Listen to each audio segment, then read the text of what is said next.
Ma'am आपकी आवाज नहीं आ रही है। हेलो, अभी आ रही है? Yes ma'am. ठीक है।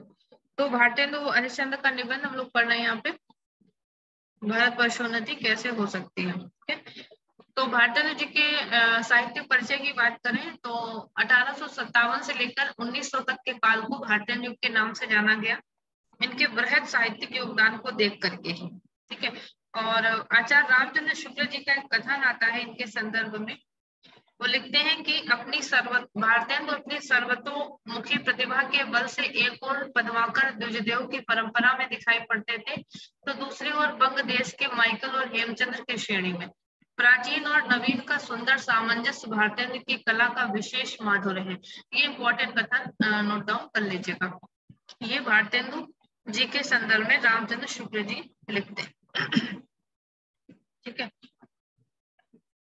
निबंध संग्रहों की बात करें तो इनके निबंध संग्रह जो है नाटक, कालचक्र, लेवी प्राण लेवी, भारत वर्षोन्नति कैसे हो सकती है जो हमारे सिलेबस में ही है, और कश्मीर कुसुम, जाति संगत संगीत सार, हिंदी भाषा, स्वर्ग में विचार सभा, वैष्णवता और भारतवर्ष, ये भी हमारे सिलेबस में। ठीक है। तो बात करें अगर भारत वर्षोन्नति कैसे हो सकती है निबंध की, ये निबंध दिसंबर 1884 ईस्वी में बलिया के ददरी मेले के अवसर पर आर्य देशोपकारिणी सभा में, किस सभा में? आर्य देशोपकारिणी सभा में भाषण देने के लिए भारतेंदु हरिश्चंद्र जी के द्वारा लिखा गया। इसमें लेखक ने कुरीतियों और अंधविश्वासों को त्याग कर अच्छे से अच्छी शिक्षा प्राप्त करने, उद्योग धंधों को विकसित करने, सहयोग एवं एकता पर बल देने तथा सभी क्षेत्रों में आत्मनिर्भर होने की प्रेरणा दी है। भारतवर्ष की उन्नति कैसे हो सकती है, ये जो प्रश्न है इसी पर एक निबंध है ये। और निबंध जहाँ एक और भारतेंदु के साहित्य का एक अप्रतिम उदाहरण है ये। देशोपकार की मुख्य धारा के साथ केवल भारतेंदु ही नहीं जुड़े थे, बल्कि क्या थे, उस समय के तमाम जो साहित्यकार थे वो देशोपकार की मुख्य धारा से जुड़े हुए थे। ठीक है। तो उन तमाम साहित्यकारों के लिए उस समय क्या था, साहित्य मात्र विनोद का विषय नहीं था, अपने समय और समाज की संवेदना को व्यक्त करना, बनाने और बदलने का एक औजार था समाज को साहित्य। भारतेंदु निश्चित रूप से इनमें आगे और संभवतः सबसे अधिक सक्रिय थे। इस बाबत एकेडमिक दुनिया में रामविलास शर्मा और वसुधा डालमिया, इन सभी लोग के नाम आते हैं। अब हम आएंगे इस निबंध के मूल पाठ में। ये पीडीएफ मिली है मुझे एनसीईआरटी से है, इसमें मूल पाठ दिया है, इसमें भी मूल पाठ वैसे मैंने जो ग्रुप में डाल रखा है मूल पाठ इसमें भी है, ये आप देख सकते हैं पूरा है, और इससे पढ़ लीजिए चाहे उससे पढ़ लीजिए, दोनों में है। तो इसमें इनका थोड़ा सा जीवन परिचय भी लिखा है। समाज, कवि वचन सुधा, हरिश्चंद्र मैगजीन इनका, और हरिश्चंद्र इस मैगजीन का इनका संपादन भी इन्होंने किया। स्त्री शिक्षा के लिए बाला बोधनी पत्रिका निकाली इन्होंने, बांग्ला के नाटकों का अनुवाद किया, तो ये सभी है। तो 1873 में भारतेंदु जी का एक कथन ये प्रचलित है, कहा हिंदी नई चाल में ढली, है ना। भारत वर्षोन्नति कैसे हो सकती है, इस निबंध की बात करें तो ये भारतेंदु जी का प्रसिद्ध भाषण है, जिसमें एक और ब्रिटिश शासन की मनमानी पर व्यंग है, तो दूसरी ओर अंग्रेजों के परिश्रमी स्वभाव के प्रति आदर भी व्यक्त किया गया है। भारतेंदु ने आलसीपन, समय के अपव्यय आदि कमियों को दूर करने की बात करते हुए भारतीय समाज की रूढ़ियों और गलत जीवन शैली पर भी प्रहार किया। जनसंख्या नियंत्रण, श्रम की महत्ता, आत्मबल, त्याग भावना को भारतेंदु ने उन्नत के लिए अनिवार्य माना और प्रत्येक प्रेरक ढंग से इसे व्यक्त भी किया। तो इस निबंध की शुरुआत यहाँ से होती है। आज बड़े ही आनंद का दिन है, इस छोटे से नगर बलिया में हम इतने मनुष्यों को बड़े उत्साह से एक स्थान पर देखते हैं। कहते हैं इस अभागे आलसी देश में जो कुछ हो जाए वही बहुत कुछ है। कथन इसके जाएंगे बीच बीच में, तो नोट डाउन कर लीजिएगा। इस अभागे आलसी देश में जो कुछ हो जाए वही बहुत कुछ है। बनारस ऐसे बड़े बड़े नगरों में कुछ नहीं होता, तो ये हम क्यों ना कहेंगे कि बलिया में जो कुछ हमने देखा वह बहुत प्रशंसा के योग्य है। इस उत्साह का मूल कारण जो हमने खोजा तो प्रकट हो गया कि इस देश के भाग्य से आजकल यहाँ सारा समाज ही ऐसा एकत्र है। जहाँ रॉबर्ट साहब बहादुर जैसे कलेक्टर हो, वहां क्यों ना ऐसा समाज हो। जिस देश और काल में ईश्वर ने अकबर को उत्पन्न किया, उसी में अबुल फजल बीरबल टोडरमल को भी उत्पन्न किया। कहते उसमें उनको भी उत्पन्न किया था। और यहाँ रॉबर्ट साहब अकबर है, तो मुंशी चतुर्भुज सहाय मुंशी बिहारी लाल साहब आदि क्या है, अबुल फजल और टोडरमल है। एक इम्पोर्टेंट कथन ये आता है, हमारे हिंदुस्तानी लोग तो रेल की गाड़ी है, यद्यपि फर्स्ट क्लास सेकंड क्लास आदि गाड़ी बहुत अच्छी अच्छी और बड़े बड़े महसूल की इस ट्रेन में लगी है, पर बिना इंजन ये सब नहीं चल सकती। वैसे ही हिंदुस्तानी लोगों को कोई चलाने वाला हो तो ये क्या नहीं कर सकते हैं। इनसे बस इतना कह दीजिए, का चुप साफ रही बलवाना, फिर देखिए हनुमान जी को अपना बल कैसे याद आता है। ठीक है, तो यहाँ पर वो कहते हैं, भारतन जी बताना चाहते हैं कि हमारे जो हिंदुस्तान के लोग हैं रेल की गाड़ी के समान है। जैसे रेल की गाड़ी के तमाम इंजनों डिब्बों को आगे ले जाने के लिए, अपने गंतव्य तक पहुंचाने के लिए एक इंजन की आवश्यकता होती है। बिना इंजन के ये कुछ नहीं कर सकते ये डिब्बे। वैसे ही हमारे हिंदुस्तानी लोग हैं, इनको आगे तो ये बढ़ सकते हैं। फर्स्ट क्लास सेकंड क्लास सब में सब तरह के इसमें गाड़ी के डिब्बे हैं, सब तरह के लोग हैं, लेकिन ये आगे तभी बढ़ सकते हैं जब इनको इनको एक इंजन हो इनके आगे, इनके सामने, यानी इनके लिए इनको एक मार्गदर्शक की आवश्यकता है। जब तक इनको एक मार्गदर्शक नहीं मिलेगा, कोई इनको राह दिखाने वाला नहीं मिलेगा, तब तक ये व्यर्थ है, बिना इंजन की गाड़ी के समान है, ये कुछ नहीं कर सकते। बस इनको चलाने के लिए कोई इंजन चाहिए, कोई मार्गदर्शक चाहिए इनको। फिर देखिए ये क्या नहीं कर सकते। और कहते जैसे हनुमान जी इतने बलशाली थे, लेकिन जब तक हनुमान जी को उनका बल नहीं याद दिलाया गया था, उनको एहसास नहीं कराया गया था कि आप क्या नहीं कर सकते हो, तब तक वो कैसे कुछ नहीं कर पा रहे थे। तो वही हाल हिंदुस्तानियों का है कि इनसे यही कहो कि का चुप साध रही बलवाना, फिर इनको अपना बल याद आता है, अपने अंदर की प्रतिभा और चीजें याद आती है। तो वही ये चीज यहाँ बताते हैं। आगे कहते हैं भारतेंद्र जी, सो बल कौन याद दिलावे, यानी कि ये जो बल है इनको हिंदुस्तानियों को जिस बल की का याद दिलाना, लेकिन ये बल याद दिलाएगा कौन। वहां तो हनुमान जी को जामवंत जी ने याद दिलाया, लेकिन यहाँ हिंदुस्तानियों को कौन याद दिलाएगा। कहते हैं हिंदुस्तानी राजा महाराजे नवाब रईस या हाकिम कौन याद दिलाएगा। राजा महाराजा याद दिलाएंगे, नवाब लोग, रईस लोग या हाकिम दिलवाएंगे। कहते राजा महाराजाओं को अपनी पूजा भोजन झूठी गप्प से छुट्टी नहीं है, वो तो ये सब काम करेंगे। हाकिमों को तो कुछ सरकारी काम घेरे रहता है, वो क्यों करेंगे, उनको भी समय नहीं है। कुछ बॉल घुड़दौल थिएटर अखबार में समय गया उनका, कुछ समय बचा हाकिमों का, तो कहते उनको क्या गरज पड़ी है कि हम गरीब गंदे काले आदमियों से मिलकर अपना अनमोल समय खोए। यानी उनके कहने का मतलब जो शिक्षित वर्ग है, जो समाज जो उच्च वर्ग है, उसको क्या जरूरत पड़ी है कि निम्न वर्ग की परेशानियों को उठाएगा, सामने रखेगा, उनको आगे राह दिखाएगा, उनको क्या जरूरत है। कहते हैं बस वही मसल हुई। एक कहावत कहते हैं यहाँ पर, तुम्हें गैरों से कब फुर्सत, हम अपने गम से कब खाली, चलो बस हो चुका मिलना, न हम खाली न तुम खाली। ठीक है, तो ये चीजें हैं। और एक एक कहावत और कहते हैं, तीन मेढक एक के ऊपर एक बैठे थे, ऊपर वाले ने कहा जौक शौक, बीच वाले ने बोला गुमसुम, सबके नीचे वाला पुकारा गए हम। सो कहते हैं हिंदुस्तानियों की साधारण प्रजा की यही दशा है कि गए हम वाली स्थिति है। उनको कोई कुछ ज्ञान नहीं देने वाला, कोई राह दिखाने वाला नहीं है, और जो है इस काबिल वो क्यों करेंगे। पहले भी आगे बताते हैं भारतीय जी कर लिखते हैं, आगे कहते हैं कि पहले भी जब आर्य लोग आकर हिंदुस्तान में आकर बसे थे, राजा और ब्राह्मणों ही के जिम्मे ये काम था कि देश में नाना प्रकार की विद्या और नीति फैलावे। कहते हैं ये मतलब भारतीय जी यहाँ संदेश देना चाहते हैं कि राजाओं और ब्राह्मणों को अपने कर्तव्यों का भान होना चाहिए, उन्हें दिखान प्रजा को इस योग्य बनाना चाहिए। ठीक है, तो कहते हैं पहले भी आर्य लोग ये करते थे, और उनको नाना प्रकार की विद्या और नीति फैलावे ये उनके जिम्मे में काम था। अब भी ये लोग चाहे तो हिंदुस्तान प्रतिदिन, कौन कहे, कहते प्रतिक्षण बढ़े। अगर राजा और ब्राह्मण ये लोग अगर अपने कर्तव्य को पालन सही ढंग से करें तो हिंदुस्तान प्रतिदिन नहीं प्रतिक्षण बढ़ेगा। पर कहते हैं इन्हीं लोगों को सारे संसार के निकम्मेपन ने घेर रखा है। कहते हैं इन्हीं राजाओं को, इन्हीं ब्राह्मणों को, इन्हीं उच्च कुलीन लोगों को कहते हैं निकम्मेपन ने घेर रखा है। ये लोग निकम्मे हो चुके हैं। बौद्धारे मत्सर ग्रस्ता अभवा स्मर दूषिता, यानी कहते हैं कि हम नहीं समझते कि इनको लाज भी क्यों नहीं आती।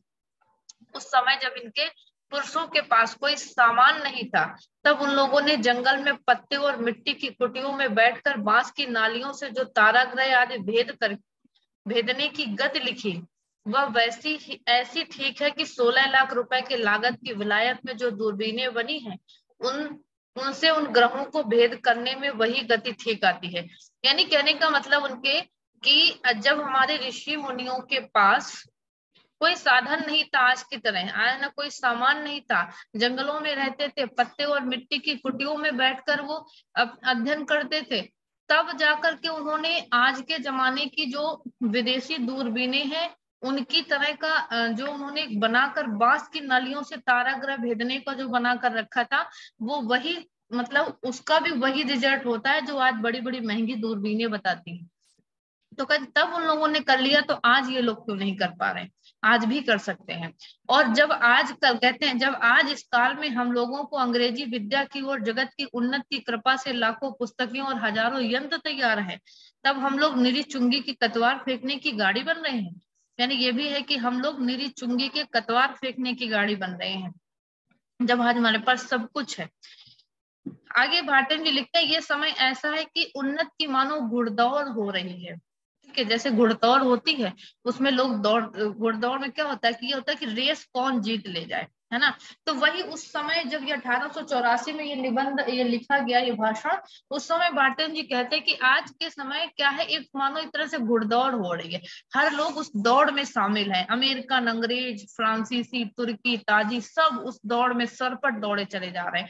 कहते हैं और सबके जी में यही है, सबके मन में यही इच्छा है कि पाला हम ही पहले छोड़े। यानी उस पाला कौन सा, उस उन्नति का, है ना, उस विकसित राष्ट्र का, हमारे देश उसका जो पाला है वो हम सबसे पहले वहां तक पहुंचे। सब यही चाह रहे थे, सभी उस विकास के रास्ते पर एक घुड़दौड़ मानो चल रही थी।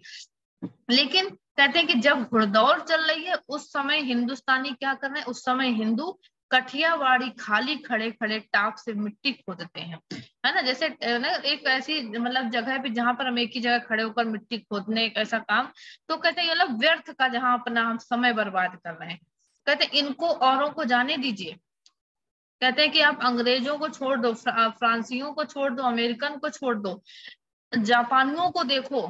ये इंपॉर्टेंट कथन आता है, भारतेंद्र जी लिखते हैं कि जापानी टट्टुओं को,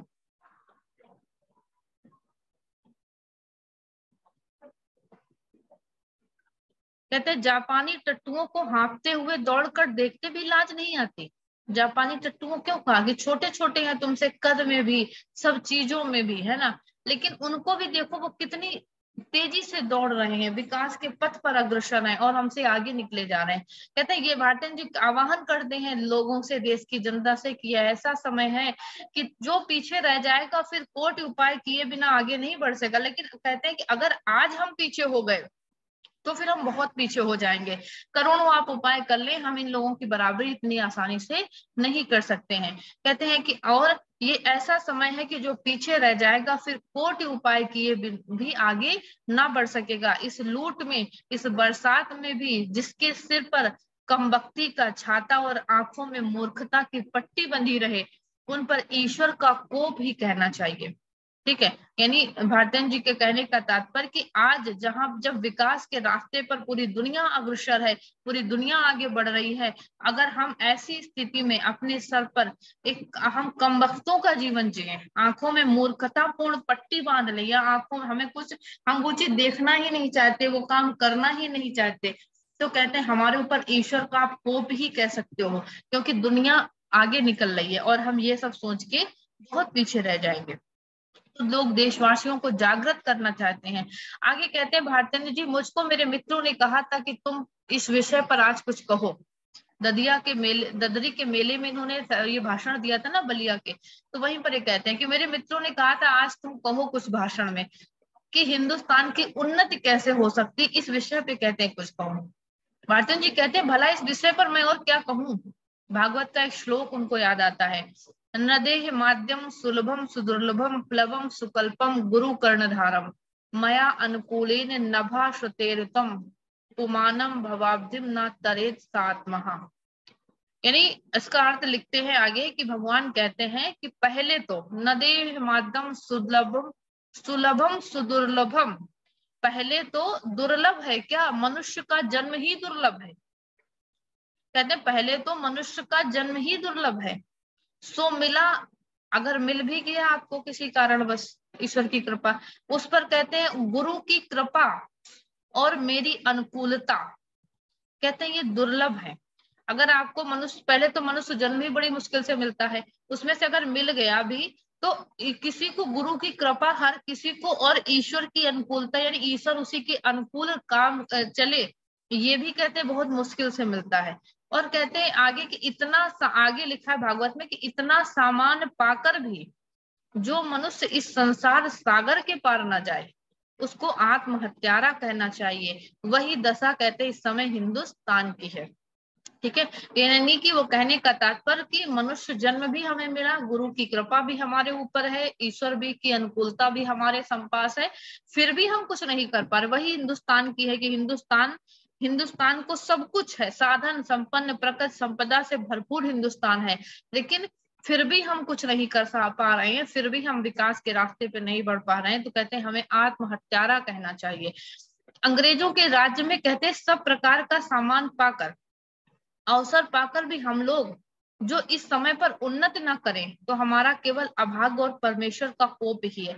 यानी भारतेंद्र जी के कहने का तात्पर्य कि आज अंग्रेज हमारे देश में अपने लालच और अपने लोभ के लिए रुके हुए हैं, आए हुए हैं, अपनी सत्ता स्थापित करे हुए, तो कहते हैं कि वो अपने लिए जिन चीजों को वो लगा रहे हैं, जिन कल कारखानों का वो ला रहे हैं, जो सुविधाएं वो अपने लिए कर रहे हैं, उन्हीं सुविधाओं से उन्हीं अवसर का लाभ उठा करके और हमें अपनी देश की उन्नति कर लेनी है, यही अवसर है। इसी मौके का फायदा उठाकर कहते हैं हमें अपने देश की उन्नति करनी चाहिए। और कहते हैं अगर हम अभी भी नहीं कर पा रहे हैं तो हमारा ये अभाग्य कह सकते हो, ईश्वर का कोप कह सकते हो।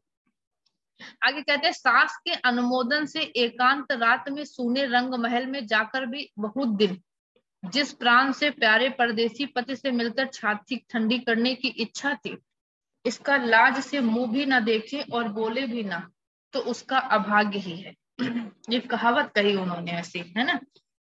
फिर आगे कहते हैं वह तो कल फिर परदेश चला जाएगा, मतलब कहने का कि जैसे कि स्त्री के लिए बताया कि उसके पति अगर उसको कहीं मिलता है इतने दिन आने के बाद फिर भी वो उससे मिल ना सके सबको, तो उसके लिए दुर्भाग्य है, क्योंकि वो तो कल चला ही जाएगा, उसने समय का लाभ उठाया ही नहीं। वैसे ही हमारे देश के लिए बताया कि ये विदेशी हैं, ये तो अंग्रेज कल चले ही जाएंगे हमारे देश से, आज ये जो कुछ अपने लिए कर रहे हैं उसी से हमें अपना मौका पा करके अपना लाभ लेना है, तो कहते हैं ये तो कल चले ही जाएंगे।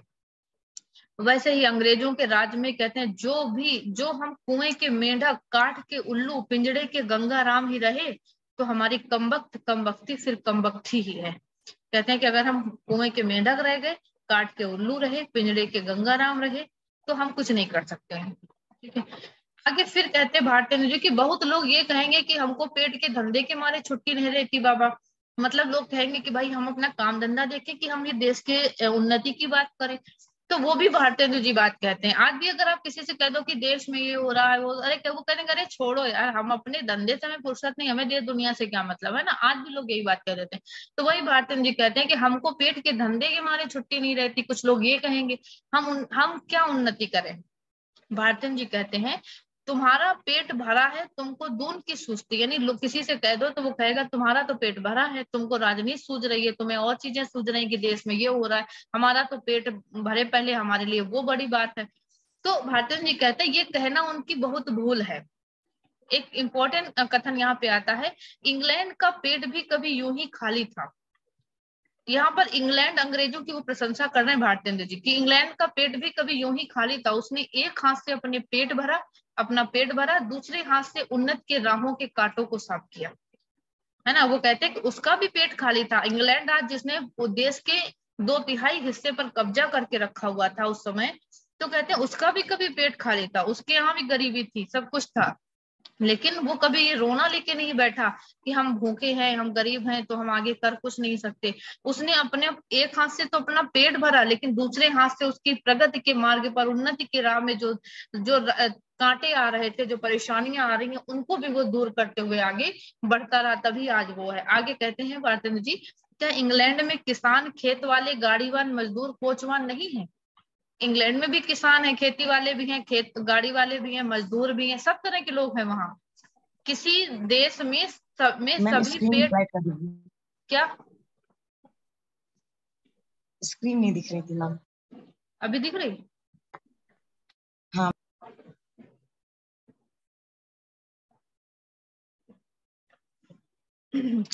तो कहते किसी भी देश में सभी पेट भरे नहीं होते हैं, किंतु वे लोग जहाँ खेत जोतते बोते हैं, वहीं उसके साथ यह भी सोचते हैं कि ऐसी और कौन नई कल या मसाला बनावे, जिसमें इस खेती में आगे से दूना अन्न उपजे।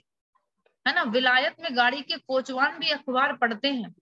जब मालिक उतरकर किसी दोस्त के यहाँ गया, उस समय कोचवान गद्दी के नीचे अखबार निकालता। यानी कहने का उनका मतलब कि उनके यहाँ भी किसान है। वो केवल ये नहीं सोचता कि हमने एक फसल बो दी, उसके बाद वो आराम से पड़ा है, होगी तो देखा जाएगा, नहीं होगी तो देखा जाएगा। नहीं, वो ये नहीं सोचता। वो जोतता बोता है, और वो साथ साथ ये भी सोचता है कि अगली बार ऐसी कौन सी फसल बोई जाए, इससे दुगना पैदा हो। और वहां भी अगर कोई गाड़ीवान है, मान लीजिए कोई ड्राइविंग कर रहा है, तो वो क्या करेगा? वो भी अखबार पढ़ता है। कब पढ़ता है? जब उसका कोई भी कोचवान कह सकते हो, या उसका मालिक गाड़ी से उतर कर किसी काम के लिए गया, उतनी देर उसको मौका मिला, उसने अपना अखबार निकाल कर पढ़ा, वो भी देश दुनिया के बारे में उसने जाना। लेकिन हमारे यहाँ क्या होता है, भारतीय जी कहते हैं, हमारे यहाँ क्या होगा, जितनी देर उसका मालिक कहीं गया, उतनी देर कोचवान हुक्का पिएगा, गप करेगा। और कहते हैं गप भी करेगा सो निकम्मी गप करेगा, जिसका कोई मतलब ही नहीं बनता है ना? फालतू की चीजों में समय बर्बाद करेगा उतनी देर। वो मतलब अपने समय का सदुपयोग करता है, फालतू की चीजों में, फालतू में अपना समय व्यर्थ नहीं गंवाता। और कहते हैं वहां के लोग, यानी इंग्लैंड के लोग, गप में ही देश के प्रबंध छांटते हैं। वो गप भी करेंगे ना, तो वहां उसमें भी वो कुछ ना कुछ अपना भले का निकाल ही लेंगे। तो कहते हैं सिद्धांत ये कि वहां के लोगों का ये सिद्धांत है कि एक क्षण भी उनका व्यर्थ ना जाए। उसी आधार पे हमारे देश के लोगों को लगेगा अरे यार ठीक है, कर लेंगे, कल हो जाएगा, आज हो जाएगा, ये है। लेकिन उसके बदले वही लिखते हैं भारतीय जी, उसके बदले हमारे यहाँ के लोगों में जितना निकम्मापन है, उतना ही वह बड़ा अमीर समझा जाता है ना? कि और आलस इतना बढ़ गया यहाँ कि मलुक दास ने दोहा बना डाला, अजगर करे न चाकरी, पंछी करे न काम, दास मलुका कह गए सबके दाता राम। है ना? तो कहते हैं कि हमारे यहाँ क्या होता है, जो जितना निकम्मा है, जो जितना घर में पड़े पड़े खा रहा है, आलसी रूप में पड़ा है, उसको उतना ही बड़ा अमीर समझा जाता है। आज भी वही स्थिति है, तो इसीलिए दोहा बन गया। तो वही कह, लेकिन कहते वहां ऐसा नहीं है।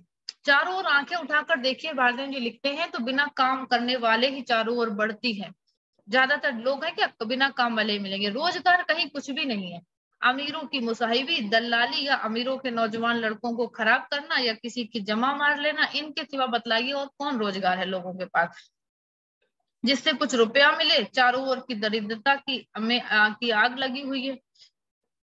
किसी ने बहुत ठीक कहा, बहुत इंपॉर्टेंट ये लाइन आ रही है यहाँ पे, कि कथन आता है कि दरिद्र कुटुंबी इस तरह अपने इज्जत को बचाता फिरता है, जैसे लाजवंती कुल की बहू फटे कपड़ों में अपने अंग को छिपाए छिपती है। कहते हैं वही दशा हिंदुस्तान की है। भारतीय जी लिखते हैं कि जिस तरह से एक गरीब व्यक्ति अपने घर की, कुटुंबी अपने घर की इज्जत को बचाता फिरता है, कैसे बचाता फिरता है, वह ऐसे ही बचाता है गरीब व्यक्ति अपने घर की इज्जत को, जैसे कोई लाजवान बहू अपने फटे कपड़ों में अपने शरीर को ढकने का प्रयास करती है।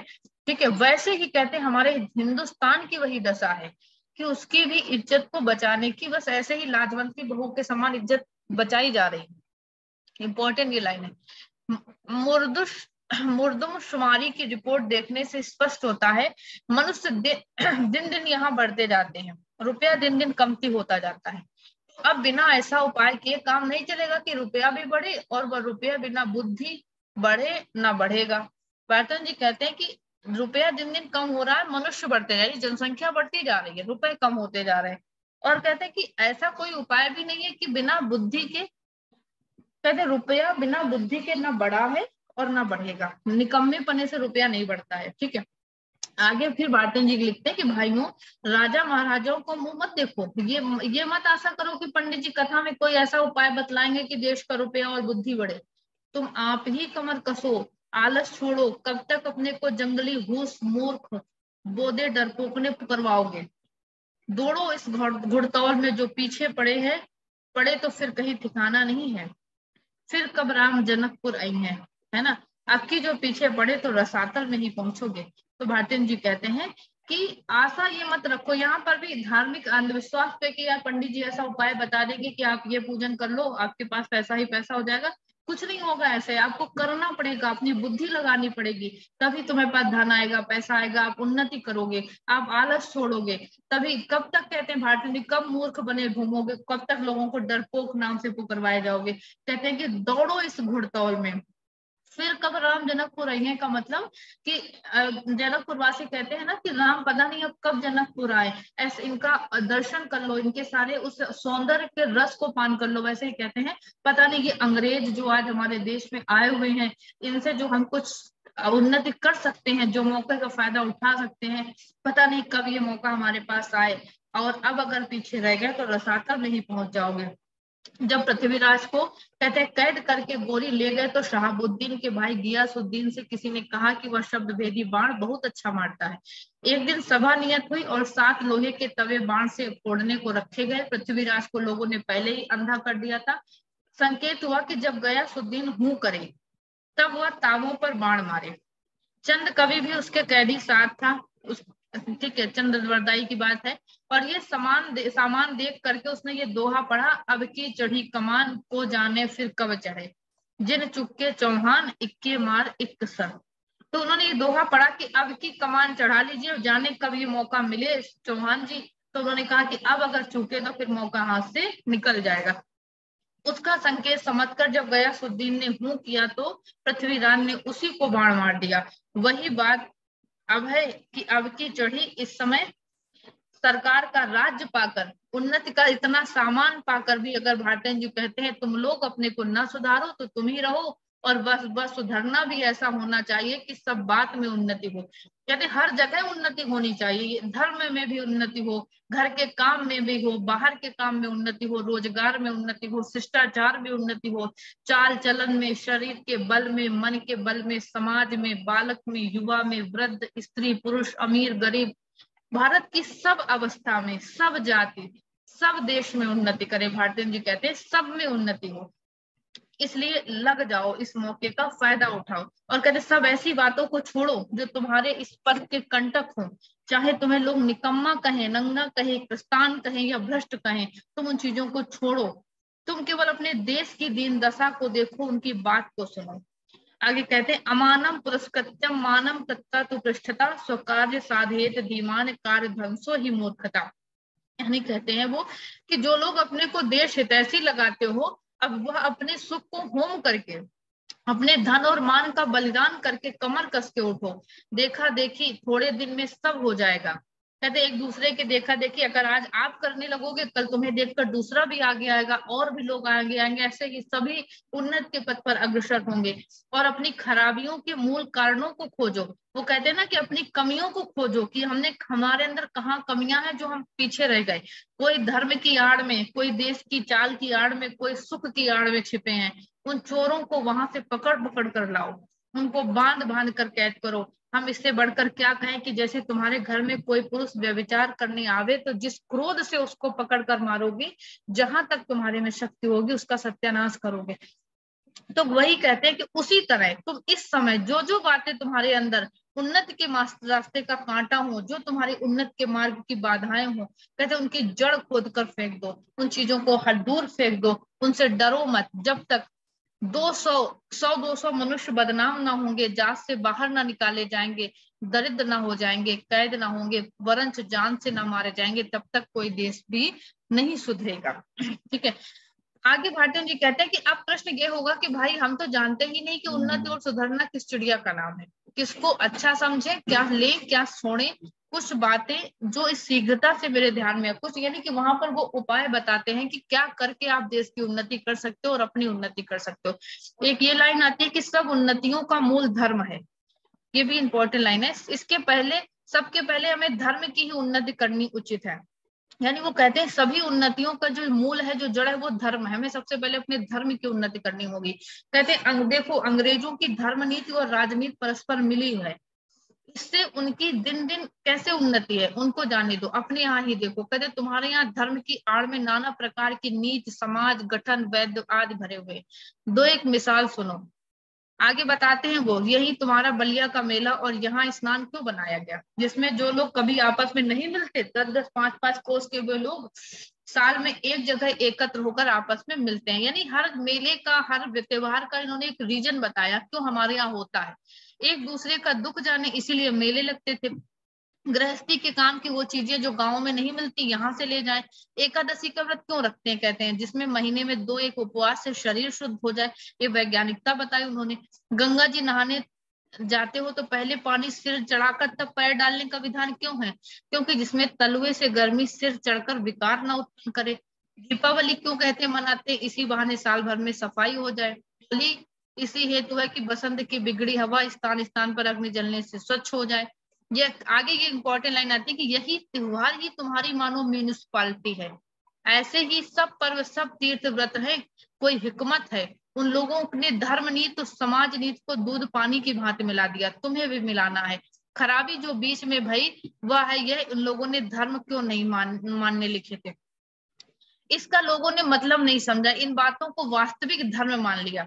यानी कि धर्म को मानो, उसकी वैज्ञानिकता को मानो, उसको समझो, लेकिन उसके पीछे जो आडंबर है उसको न मानो।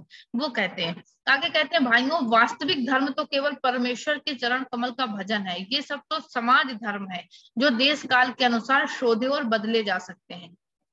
ठीक है, आगे बताते हैं, दूसरी खराबी यह हुई कि उन्हीं महात्मा बुद्धिमान ऋषियों के वंशज लोगों ने अपने बाप दादों का मतलब न समझकर बहुत से नए नए धर्म बनाकर शास्त्रों में धर दिए। बस सभी तीर्थ व्रत, सभी स्थान तीर्थ हो गए। तो ये भी धर्म में जो विकृताएं आई उनको भी वो बताते हैं। बहुत सी समाज विरुद्ध चीजें हैं, किंतु कहते हैं धर्म शास्त्रों में जिनका विधान है उनको चलाइए। जैसे जहाज का सफर, विधवा विवाह, लड़कों का छोटेपन में ब्याह करके, कहते हैं ये सारी चीजों को, जो कुरीतियां हैं उनको दूर करने की बात कहते हैं। ठीक है, आगे बताते हैं, बच्चों का छोटी उम्र में विवाह ना करिए, उनको नमक तेल लकड़ी की फिक्र करने की बुद्धि आने दीजिए, तब उनका विवाह कीजिए। ठीक है, उनका पैर काट में डालिए, कुलीन प्रथा बहु विवाह को दूर कीजिए। कहते हैं लड़कियों को पढ़ाइए, किंतु उस चाल से नहीं जैसे आजकल पढ़ाई जाती है, जिससे इस प्रकार उपकार के बदले बुराई होती है। उनको ऐसी चाल की शिक्षा दीजिए जहां अपने देश और कुल धर्म सीखें, है ना। पति की भक्त करें, लड़कों को सहज में शिक्षा दे, वैष्णव शाक्त नाना प्रकार के मतों को छोड़ दें। जैन, हिंदू, जैन, मुसलमान सब आपस में मिलकर रहिए। कहते जात में कोई चाहे ऊंचा हो या नीचा, सबका आदर करिए, जिस योग्य है उसको वैसा मानिए। छोटी जात के लोगों को तिरस्कार करके उनका जी मत तोड़िए, सब आपस में मिलकर करिए रहिए, तभी हमारे देश की उन्नति हो सकती है। ठीक है, तो अभी ये थोड़ा सा रह गया है, समय 2 ही मिनट बचा है तो हो नहीं पाएगा, तो आप लोग चाहें तो इतना पढ़ लीजिएगा, अब इसमें थोड़ा सा रह गया है। ठीक है, आगे कहते हैं मुसलमान भाइयों को भी उचित है कि इस हिंदुस्तान में बसकर वे लोग हिंदुओं को नीचा समझना छोड़ दें, ठीक भाइयों की भांति हिंदुओं से बर्ताव करें। ऐसी बात कहते हैं जो हिंदुओं को दुख देने वाली हो ना करें। घर में आग लगे तब जेठानी देवरानी को आपस का डाह छोड़कर एक साथ आग बुझानी चाहिए। जो बात हिंदुओं को नहीं मयस्सर, वह धर्म के प्रभाव से मुसलमानों को सहज प्राप्त है। उनमें जाति नहीं है, खाने पीने में चूल्हा चौका नहीं है, विलायत जाने में रोक टोक नहीं है। कहते फिर भी बहुत बड़ी ही सोच की बात है कि मुसलमानों ने अभी तक अपनी दशा कुछ नहीं सुधारी। यानी मुसलमानों से भी कहते हैं कि अपने देश का विकास के लिए आगे आओ। ठीक है, आगे कहते हैं हिंदुओं के लिए भी सलाह देते हैं, हिंदुओं के साथ तुम भी दौड़ो। मुसलमानों से कहते हैं अब आलस और हठधर्मी छोड़ो, चलो हिंदुओं के साथ तुम भी दौड़ो, एक एक के दो होंगे, पुरानी बातें दूर करो। मीर हसन की मसनबी और इंदर सभा पढ़कर छोटेपन से लड़कों का सत्यानाश कहते मत करो। इनका भी जिक्र करते हैं कि मसनबी और इंदर सभा पढ़ाकर बच्चों को सत्यानाश मत करो। होश संभाला नहीं कि पट्टी पाड़ ली, कपड़ा पहना और गजल गुनगुनाए। ठीक है, आगे कहते हैं शौक तिफली से मुझे गुल की जो दीदार का था, न किया हमने गुलिस्तान का सबक याद कभी। तो कहते हैं कि ये सब चीजें क्या है, अगर ऐसा सिखाओगे तो लड़के बिगड़ेंगे ही। अपने लड़कों को ऐसी किताबें ना छूने दो, अच्छी से अच्छी उनको तालीम दो, पेंशन और वजीफा या नौकरी का भरोसा छोड़ो, लड़कों को रोजगार सिखाओ और विलायत भेजो। ठीक है, तो ये थोड़ा सा बचा है इसमें ही। इस तरह से वो यही कहते हैं कि सभी लोग मिल करके, और हाँ और एक चीज वो कहते हैं कि अपने देश की चीजों का प्रयोग करो, विदेशी चीजों को छोड़े। कहते हैं तुम्हारा रुपया तुम्हारे देश में रहे, वही काम करो, है ना। और कहते हैं कि मतांतर छोड़ो, आपस में प्रेम बढ़ाओ। क्लास इंड हो जाएगी बात करते करते। तो ये कहते हैं कि सब कुछ अपनी, जरा छोटी से छोटी वस्तु भी अपने देश की अपनाओ, विदेशी चीज को मत बनाओ, है ना। वो सब विदेशी चीजें हम इस्तेमाल करते हैं, इनको छोड़कर अपने देश की कहते हैं कि सब कुछ चीजों को अपनाओ। कहते हैं हम कहीं बाहर जाते हैं तो सब कहते हैं सब कुछ तो विदेशी है, तुम्हारे अपने घर का क्या है। तो कहते हैं अपनी चीजों को अपनाने का प्रयास करो, इसी से हमारे देश का विकास हो सकता है। ठीक है, तो ये भारतेंदु जी का निबंध था जो यहाँ पर पूरा होता है। शेष आगे का निबंध हम लोग वैष्णवता और भारतवर्ष कल पढ़ेंगे।